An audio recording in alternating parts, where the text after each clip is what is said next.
Hello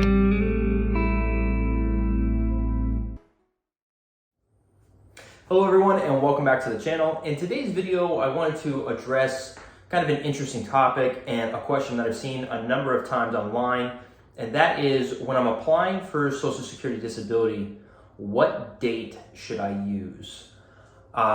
Whenever somebody files a claim for disability benefits, there's three primary dates that are involved. In some cases, the dates are all the same. In some cases, they're different. It just depends on your situation and kind of how things have played out. So anytime somebody applies for Social Security disability benefits, they can allege any date at any point in time that they want. In some cases, it could be birth, if you were born with a condition, or it could be a date later in life. This date, the term that's associated with it is called the alleged onset date, or AOD, if you're reading any kind of material about it. From there, Social Security is going to take kind of the formal claim from you and gather all of your information. And then once they evaluate everything, they're going to recommend a date as well. Again, it could be the same as your date. It could be a different date. If it's a different date, it's usually because work is involved, right? So let's say as an example, you got into some sort of car accident, or something happened where you became injured and you continued working for, let's say, like a month or two, and then over the course of that time your conditions got worse. So your alleged onset date is going to be the date of your accident, and then let's say that work that you did over the course of that next couple months was significant work above substantial gainful activity. And now Social Security, the earliest that they could potentially recommend the date, again, it depends on the details, would be when that work either reduced below substantial gainful activity or it stopped, right? So that would be an example of when the date could be different. So you allege a date, Social Security recommends a date to the state, then once Social Security transfers your claim for the medical determination, for those of you that don't know, Social Security does not make the medical determination. The state does.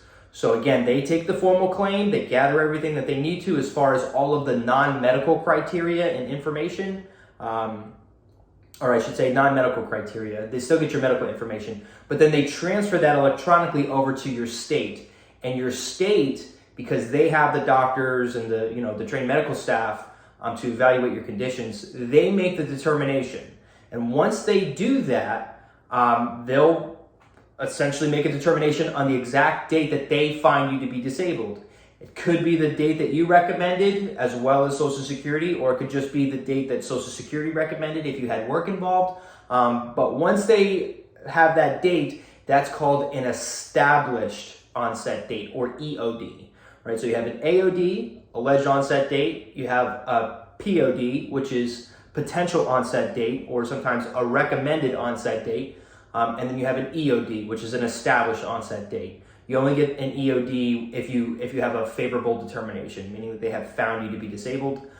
If they find you not to be disabled, then you have a denial, basically, at that point. So it's very important that when you file for disability that you're using the right date.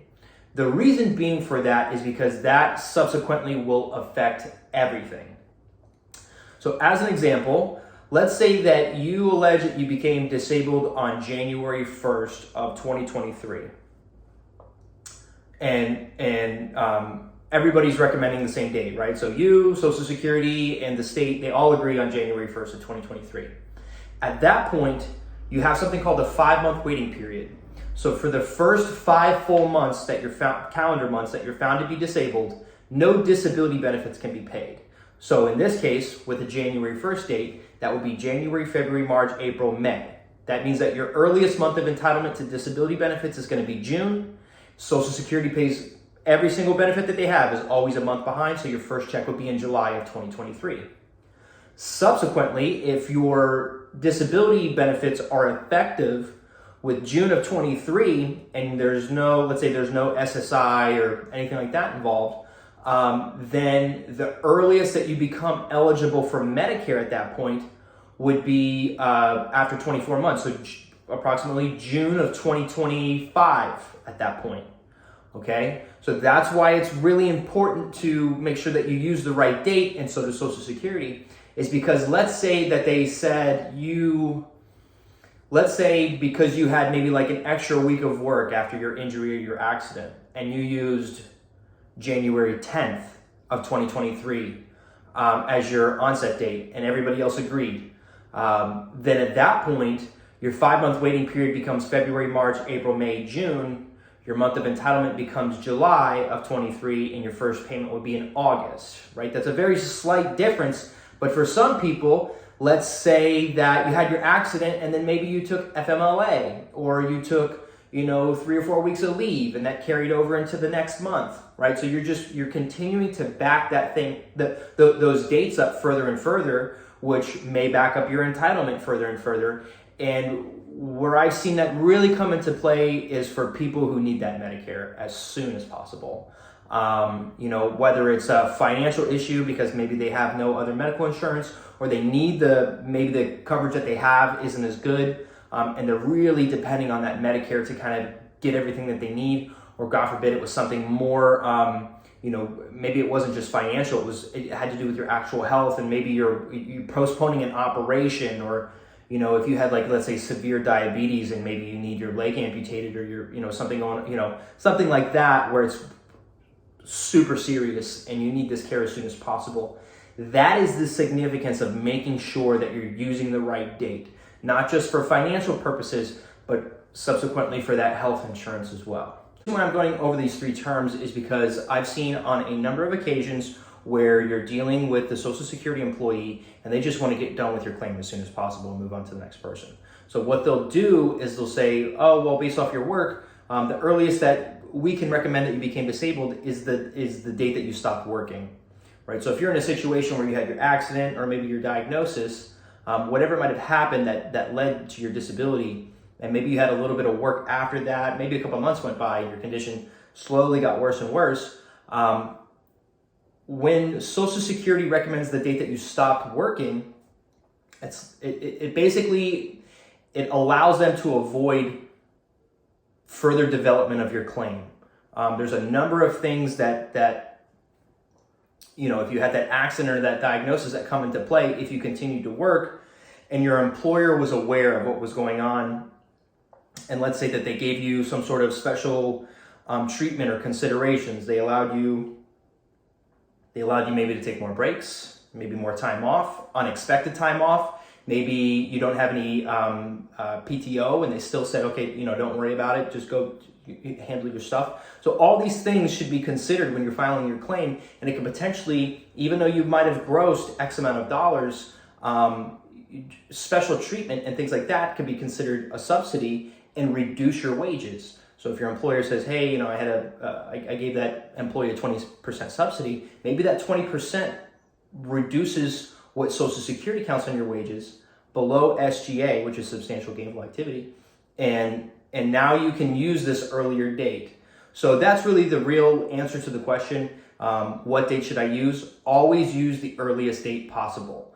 Don't let Social Security say, oh, well, I think we should use this date. Always use the earliest date possible, whether it was your accident, whether it was the day that you got diagnosed, if maybe something was, especially with illnesses, maybe even before you got diagnosed, you walked into like an urgent care or something like that because of XYZ symptoms, you know what I mean? So you always want to use the earliest date possible and let Social Security do the work that they're supposed to do in developing your claim. I would say where this becomes the biggest issue is with anybody who might be disabled before the age of 22, or maybe you were born with disabilities like autism or Down syndrome. You have like a special needs child. That is critical to have some sort of disability determination for them before the age of 22. And the reason being is because fast forward, if you're a younger person with a special needs child, fast forward to retirement age. If you go to file, God willing, it's still there, but if you go to file for Social Security at retirement age, and you have a child that was found to be disabled before the age of 22, they can be paid a disability benefit off of your earnings record. So they're basically using your work history to pay them Social Security disability, or maybe they don't have enough work history to qualify for it on their own, and maybe they're on SSI, or maybe they do qualify for it on their own, but because they have special needs, the work that they have performed is not significant, and their amount that they get is relatively small. And that's where you have a case where you might have Social Security disability insurance, which is SSDI, and SSI benefits, which is like a needs-based sort of disability program.